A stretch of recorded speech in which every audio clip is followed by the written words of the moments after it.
Think your worst day spilled coffee, dead phone stuck in traffic is torture.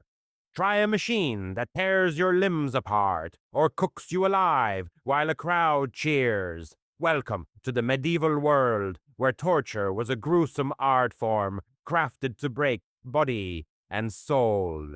Today we're diving into 9 of the most horrific torture devices ever invented. Which one would make you beg for mercy? One so vile it'd shatter even the toughest among us. Stick around to find out what it is, and let's see if you can handle the horror. First, the rack. Imagine a wooden frame like a bed designed by a sadist. Your wrists and ankles are tied to ropes, and a crank starts turning.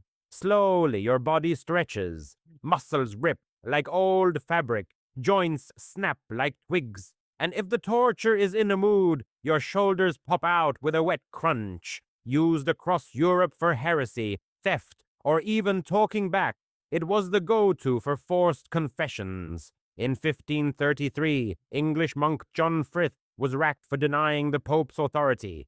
His screams filled the Tower of London for hours before they burned him.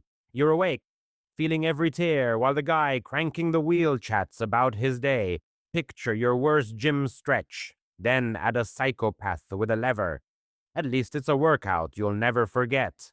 And the worst part, they didn't always stop once you passed out. Sometimes they'd wait for you to wake up and then keep going. Bones weren't just dislocated, they were torn from their sockets. Some victims were stretched so far they grew inches in height, permanently crippled if they survived. Tendons snapped like guitar strings. And your spine, that starts to feel like it's unraveling. It wasn't just torture, it was a mechanical disassembly of the human body. And all because you said something someone didn't like. You didn't just confess, you begged to. Next, the Iron Maiden. It's a human-sized iron coffin lined with spikes that stab your arms, legs, and sides when the door slams shut. Not deep enough to kill you fast, just enough to let you bleed out. Trapped in a spiked embrace, used during the Spanish Inquisition for heretics. It was more legend than widespread. But Nuremberg's maiden in the 1500s left real corpses. You're locked inside every breath, pushing spikes deeper, knowing you're inches from death but can't move. Imagine being stuck in a spiked trash compactor, your screams muffled by iron. Forget claustrophobia. This is a nightmare you can't wake from. Bet you'd take a crowded elevator over this any day. And the spikes weren't random. They were strategically placed to miss vital organs. That way, you'd suffer longer, bleed slower. Sometimes they'd leave you in there for hours or even days, checking back to see how much agony you could take. The psychological torture was just as brutal. Total darkness. No sound except your own ragged breathing. No escape. Your body's trembling, impaled on cold steel, while your mind spirals into madness. It wasn't just death. It was a performance of pain, and once the door shut, no one opened it until you were silent. The Judas cradle steps it up. Picture a wooden pyramid, its point sharp as a dagger, mounted on a stool. You're stripped naked, hoisted up, and lowered onto that point. Weights pull you down, letting gravity tear into your most sensitive areas. Used in the 1600s for witches and blasphemers, especially in Italy. It was pain and shame in one brutal package. In 1599, a Venice woman endured this for hours, confessing to witchcraft just to stop the agony. The worst part, the public humiliation. Your body exposed while it betrays you. Imagine your worst doctor's visit. Then swab the chair for a spike. Next time your seat's uncomfortable, be glad it's not trying to ruin you.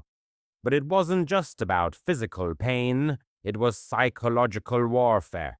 The crowd watching, laughing, sometimes jeering. You're not just in agony, you're a spectacle. And that pyramid, it was reused over and over, never cleaned. So add infection to your list of tortures. Every inch you sink is another scream, a ritual of pain, dressed up as punishment. Some victims didn't even die. They were left alive, permanently damaged, just to show others what happens when you defy the system. No blood at first, just pressure, then pain. then carnage. A simple twist of a screw and your insides became shrapnel. Next time someone offers you fruit, just hope it doesn't come with a key. The breaking wheel was a public spectacle. You're tied to a cartwheel, and a hammer smashes your limbs bone by bone, while a crowd roars like it's a festival. Then they hoist you up to die slowly, sometimes over days, as birds peck at your flesh, used for murderers and rebels like Guy Fawkes, co-conspirators in 1605. It was torture as entertainment. The psychological gut punch. Hearing the crowd bet on how long you'll last while your body's a shattered ruin. Imagine a concert where you're the main act and the encore is your last breath. Talk about breaking a leg and every other bone. And they didn't swing wildly. They followed a pattern. Ankles, shins, thighs, forearms, all methodically broken in sequence. The goal wasn't to kill you quickly, it was to deconstruct you. Sometimes they wove your mangled body through the spokes like a gruesome sculpture. No medical help, no mercy. Just wind, sun, and the sharp beaks of crows, turning your final hours into open-air rotation. And all the while, the crowd feasted, drank, and laughed like it was a holiday. In that moment, you weren't a person. You were the day's entertainment, the scavenger's daughter. The rack's cruel opposite crushes you instead. This metal contraption forces you into a ball, knees to chest, until your spine and ribs scream, like being hugged by a bear trap. Saw torture is as brutal as it gets. You're hung upside down, and a two-man saw starts cutting, starting between your legs. The upside-down position keeps blood in your head so you stay conscious longer, feeling every stroke.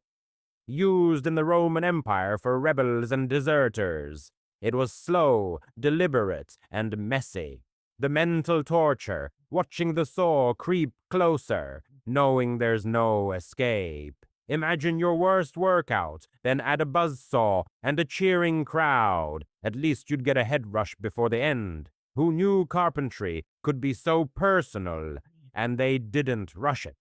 The tortures took their time, sawing slowly to avoid major arteries at first, ensuring maximum pain, not a quick death.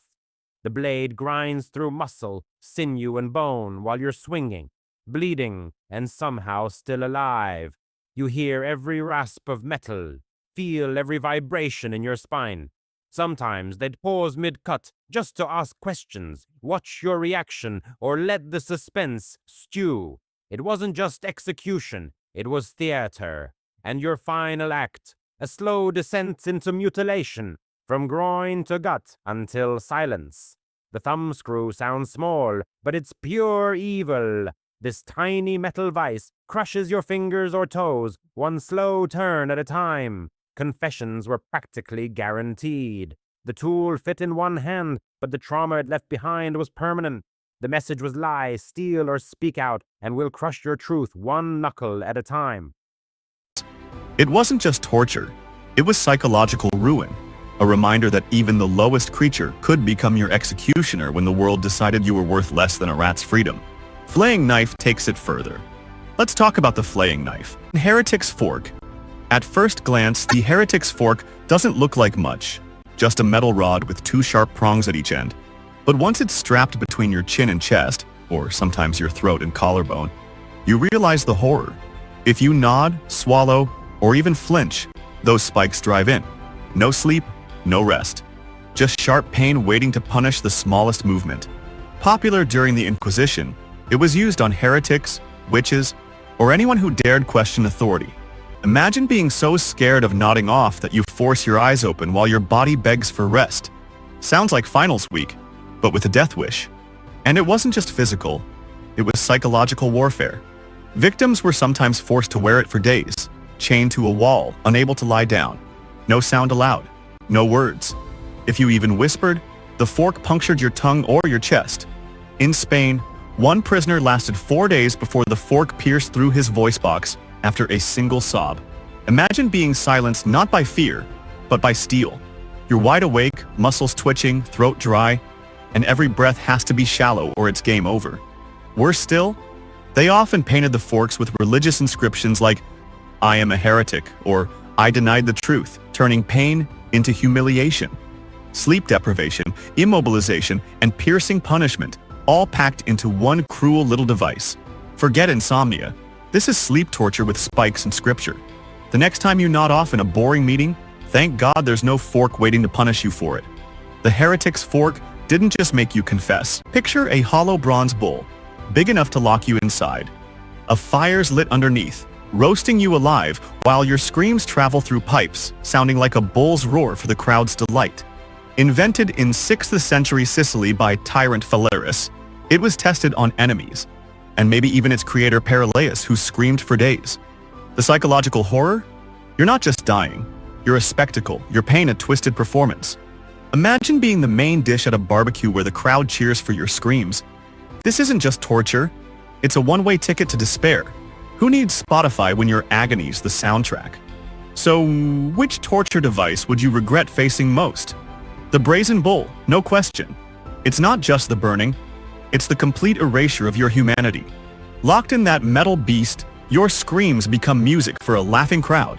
In Sicily, victims like Pericles endured days of agony.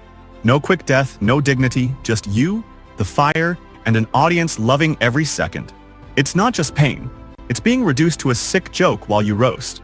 Picture yourself trapped, knowing your suffering is someone's entertainment. Suddenly, your worst day, burnt toast, late for work, feels like a 5-star vacation, doesn't it? Still think you're tough? Medieval torture wasn't just about breaking bones. It was about shattering your soul. No lawyers, no rights.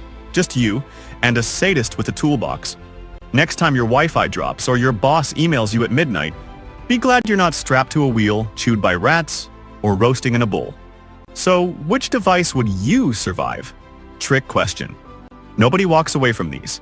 Drop a comment with the one that'll haunt your nightmares, and subscribe if you're thankful you're living in 2025, not 1325. Thank your lucky